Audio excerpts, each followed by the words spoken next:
મેઘરજ તાલુકો અને ગેડ રેલાવાડા નવાકુવા ગામે બોર્ડર રાજસ્થાનના બોર્ડરથી લઈ ત્યાંથી એક અસ્થિર મગજનો માણસ જે લીમખેડા જીતપુર ગામનો હતો અને અમે ત્યાંથી એમના પરિવારને કોન્ટેક્ટ કર્યો. એમના પરિવારને અહીંયા લુણાવાડા હોટલ સવેરાને તે કોન્ટેક્ટ થયો અને એમને ત્યાં બોલાવ્યા છે. અમે અહીંયા આવ્યા છીએ અને એમના પરિવારને અમે આ સ્થિર મગજનો શૈલેષ કુમાર એમને એમના પરિવારને સુપ્રત કરીએ છીએ. આજે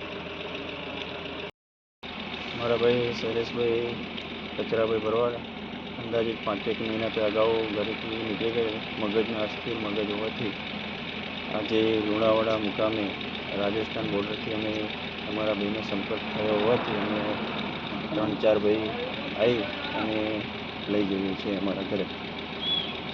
નામ